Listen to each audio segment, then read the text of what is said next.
different? There's a little bit more option, I guess. Looks like it says we're live, but I don't see it yet. It's still setting up.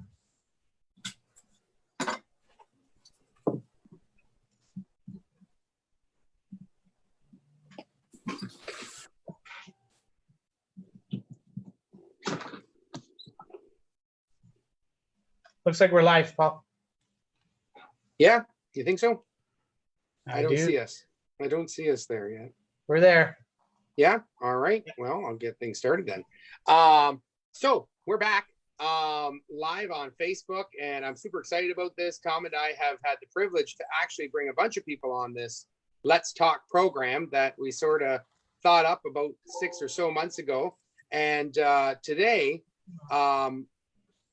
we're supposedly live. Are you sure we're live, Tom? Yes, we are. Yes. We are? All right. Mine's telling me we're not. But we've been doing this now for about 6 months, and I'll tell you, every time we don't do it for a few weeks, you wouldn't believe the amount of people that ask, hey, why aren't you doing another one? And here's why I'm excited about this and why it's so effective is because we're hearing from entrepreneurs all around the world. And Tom is going to introduce Paul, who we have on our show today.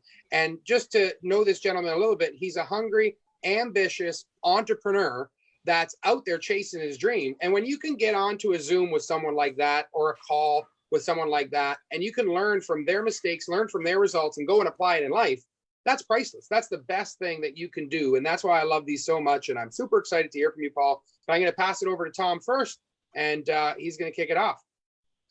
Well, thank you, Paul. Yeah, it's great to be back. It's been a while. I know we've seen each other a bit here and there, but not on our forum. So I'm excited to be back again, and really excited to talk with today's guest, Paul Mancuso. Paul is with owns a company called Vital Integrators. They are located in Lafayette, Louisiana. Yes. And Paul and I met recently through a coach that we both use for our businesses. He has a similar business to mine, IT, although he has his more specialized in the area of churches and does audio and visual equipment as well as IT with the churches. And so I've watched Paul do some interviews live, and he's a great personality, and we are in a group that we meet once a week as well, and I've got to know each other a little bit. But so today I'm going to explore with everyone here and learn a little bit more about Paul personally. So welcome, Paul. Thank you. Thank y'all for having me. It's always fun to get on these and have conversations with other business owners. So definitely appreciate it. I'm kind of new. Paul's been speaking in front of people for years. He's a pro, and I'm kind of new I wouldn't at it. say that. No, the other Paul. Now we're going to get all mixed up. I was like, yeah. No. I find as we do more of them, it gets easier, and we get more relaxed and more comfortable with it.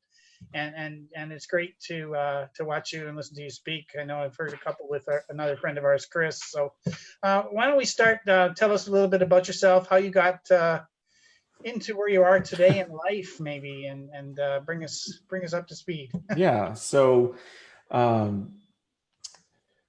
originally, I had kind of a sideline business, I guess you would say. It wasn't really something that I was doing full time. I had a job in as the IT director or systems administrator at an oil field company. And that kind of had a downturn back in 2008. Looks kind of like another downturn is happening now in that industry.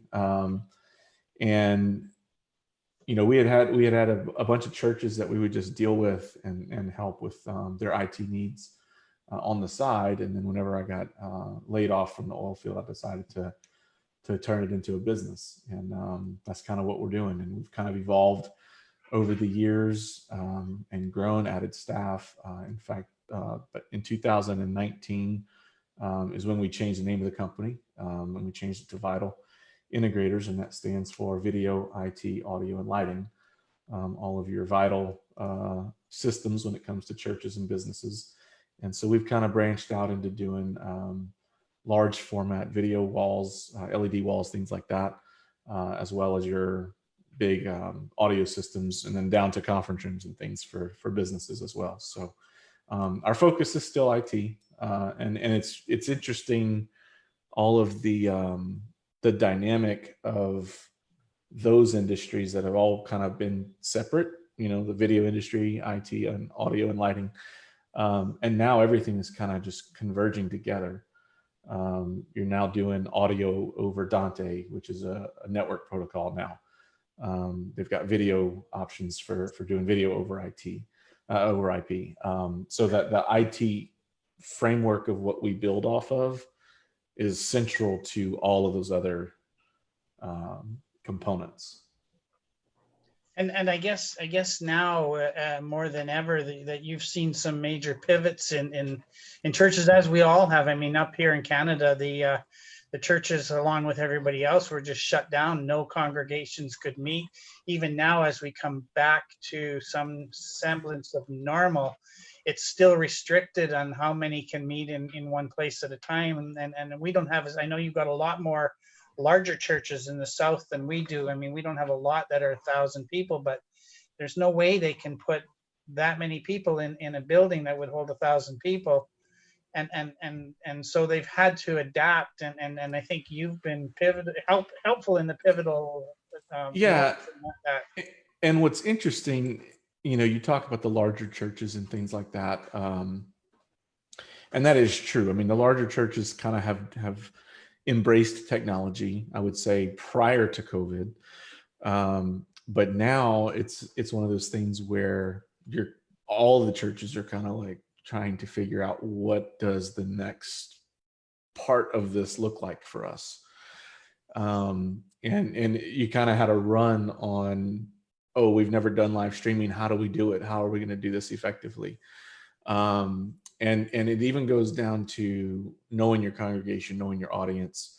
And there's just been some industry things that happened that have really just kind of been interesting to watch and unfold. You've got the Facebook Live stuff that's obviously been a big part of that. But even Facebook has been having issues on Sunday mornings now, because so many churches are streaming online now. And you've got like Living as One, which is a great platform that churches use. And the rapid expanse of growth that they've seen trying to accommodate that stuff has been pretty crazy. But then you have like some new people, some new companies with new technology coming up, like things that I never even thought about. I had interviewed a guy before, and their church was actually using technology to stream their live service over a physical telephone. So like some of the older people that don't have, or if it's a rural audience that's, doesn't have high-speed internet, they can actually pick up the phone and dial in like a regular phone call just to be able to hear the sermon. So like you have that side of it, and then you're still trying to do the social distancing thing live in some areas. So like this past Monday, one of the churches that we do work for had an FM transmitter, and they were actually broadcasting and had all the people come sit in their parking lot and listen to the radio while they were doing a prayer service. So kind of like going to the drive-in. And it's interesting to see some of the churches embrace things and really get creative in how they're now delivering that, which is very interesting to watch. Yeah, I never. I really think. Sorry, I was just going to say, I really think that for churches and for many companies, I was just on a call before this one where they talked about how a huge percentage aren't going to go back to church. They're just going to keep using this. And I was talking to someone yesterday. I used to drive from my house to Windsor, which is 5 hours. Then I would drive to like Collingwood, then Barrie, and I would speak at different locations. I drive all around. And I loved it. It was great. Being with people was great. Now I can sit at home and affect all those people in a 1 hour. I don't have to leave my house. And it's not that I don't want the drive and I don't want to be with the people, because I want that. But I think what you're doing in setting these small churches up, they need to realize that they're going to have more people become part of their congregation that maybe never would have before, because either they didn't want to or whatever it may be, Mhm. you can set them up where they can bring in more people. And essentially, I mean, it's a business, yes, And but what's interesting about what you're saying there, so and I've heard the statistics. A lot of people are saying, these churches you can just expect 35 to 40% of the people are never coming back, at least in the short term. And that's kind of what people are thinking right now. But here's what you're also seeing, which is interesting. 9 times out of 10, the people that attend church on a Sunday morning are not getting on their phone and sharing that live stream because they're live. So now what's happening is you actually have your entire congregation is online and they're watching it, and they're more apt and to share it with their friends that maybe they've never shared it with before, because it's just an afterthought. And that's been the biggest, I think, mentality shift for everybody. Is online has typically, historically in the church, been an afterthought. We're doing this for people that can't come here, not now. And then, I mean, overnight it shifted from afterthought to, oh, now this is priority. Now we have to execute this because there's no other way to engage with people. So it's been an interesting, for me, just being in it for so many years, it's been interesting to watch that progression, because it's something like, for years I'm like, come on, we've got to use technology. And then sometimes if people don't understand it, it's hard to bridge that. But now they're being forced to understand it and forced to embrace it and use it. And I do think it's going to change the whole trajectory of church, really worldwide. It opens up the doors for people that are shut in as well, and like people in homes where they can't necessarily get out to their church, where this will allow them that opportunity. And even I know up here in the wintertime it can be nasty out, and people don't want to drive, and I can see where that can open up avenues of connection with the church there. My wife always says, "What is the church?" And I think it goes back to her early days of her faith, and she said, "It's not the building, it's the people." Right. And so really, how do you gather? You gather wherever and whichever way you can. We have technology now, and I say to gamers, and I'm not criticizing or judging them, but they talk about the social life in the game, and now here we are as more not gamers, adults or whatever, and we're now embracing the technology that the gamers are talking about, where you've got this social life, although it's a little bit more, you're not doing an avatar, you're doing your actual self when you're communicating with your group. But I think that the reach that it's bringing and that change is it can only be better. Right. Well, and it's been, historically, and again, I'm talking about just a very general statement, but specifically with the Catholic Church, which we're largely Catholic down here in the South, they've kind of always been behind on embracing technology. And it was so cool to see, when COVID was happening and everything, they actually rented out, one of the churches here in town rented out the city park, and they did a whole outdoor service. They had the LED screens, they had all the sound systems and all that stuff. And they streamed it from the park online so people could watch it. So you could still come and still maintain social distancing. But it was cool to see, even kind of take the old school and combine it with the new school, which was really, really cool. So I just think, and we're talking a lot about churches, but I think business in general, everybody has had to make moves into embracing technology more than normal. And how I think that's going to change really the trajectory of business and churches together is going to be very interesting over the next couple of years. Yeah, Paul, I just have a quick question for you. Just because, I mean, we're talking about churches, and obviously what you do will benefit every business. And I mean, this being your expertise, we got companies right now that are trying to transition from live events to to Zooms, which are live, but Zooms. And I mean, something that I know, I just heard this on another call I was on. If you've got geese on your yard, right? If you put a little string along the water, that little string will keep the geese from coming on your yard. And sometimes churches, companies, they don't put the right thing to bring people on, right? And what happens is you think you're going to grow, but you don't grow because you're not doing it right. How can businesses do it right? What should they focus on to pivot and transition here properly in this area? I think, and really when it comes to technology as a whole, now's where you're going to kind of get two sides of me. All right. Because there's the business side of me, and there's the church side that we deal with. And so let me speak to the church and schools, because we do a lot of schools as well. Especially for churches that they want to do something, they want to do an excellent job, right? They want a good product. And I think that's even businesses too. But a lot of times churches don't have the financial backing to get the same equipment. Like they watch churches online that have been doing this for years, like, oh, they don't know where to start. So they go watch these people, and it's like, man, they've got millions of dollars of budget behind this. Where do we even start? So I think the first thing is you got to determine what your goal is. I think, and so, and again, this is a lot of business stuff here, but for both, what is your end result, right? And the end goal is going to be, we need to provide a way for people to engage. Okay. So if you're able to accomplish that, then you need to figure out what is the most we can spend our money on to give us the most bang for the buck, right?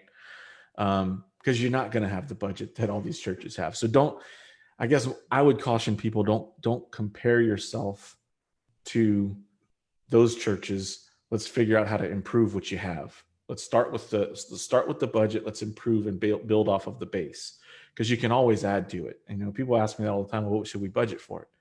Well, I mean, you can budget $10,000, you can budget $1 million. It all depends on the quality you want to spend and what you're comfortable with. But if you can spend $20,000 and accomplish the same thing as you can by spending $200,000, well, that's an opportunity cost that you have to decide. And it's the same principle in business.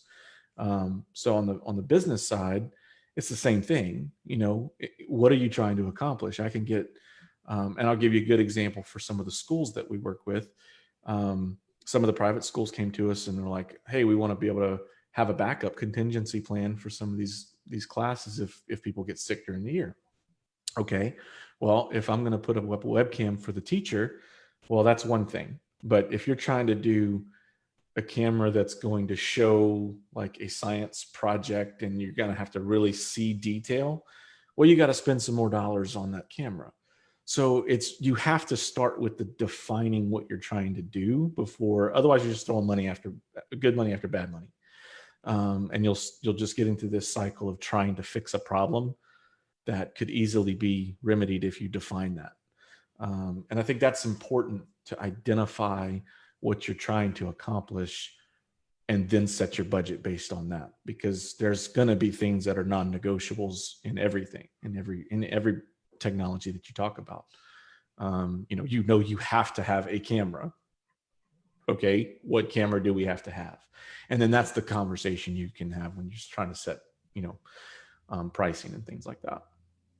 Something we talk about a lot, Paul and I, and even I think on our talks is which you touched on for acquiring technology and doing what you need to do with your business. But setting goals is something that we do in life as well. If you don't set a goal, you're not going to. I mean, that's where you start, right? Where do I want to be in my life, and how do I want to get there, and when do I get there? And set the goal first, and then figure out how to achieve it. And I think that's important. Even when you're looking at the online church deal, you have a lot of different ways you can engage with people. Because I get asked all the time, well, where should we put our service? Or we should just stream it on our website or our app. And you can. I don't discourage that, but why would you not put it on Facebook? Like that's where the people are. It's the easiest way to share it, to engage with other people. And before, you may not, it may have been an afterthought to even go back and see who's watching. And now it's like you have somebody who's there engaging, talking to people that are watching together. And now you're doing watch parties, and there's different ways you can engage and utilize that technology. And it's the same in business. I mean, look at what we're doing now. I mean, this probably 6 months ago, this wouldn't have even been a thing, but it's getting and utilizing what we have in the environment that we're in. And it's so key to identify that. I mean, you've got to be able to set your goals, but then you also need to be able to have them be attainable. Yeah. And it also has to be something that's not, oh, well, we want to stream online. It can't be that vague. So when people call me and say, hey, how do we stream online? I back all the way up and say, okay, well, what are you trying to accomplish? Are you just trying to provide something for the person at home to watch if they can't come? That's a whole different environment and a different way that you're going to market that and dollars to put behind that than doing a whole service replacement. And I'm finding now, even down to attorneys, I'm getting asked, I need to set up Zoom so that I can meet with people and do a consult or whatever. And in fact, through a personal thing going on, the Zoom had a questions that were asked specifically because you can't sign the document right in front of them. Mm-hmm. So you ask specific questions to basically qualify and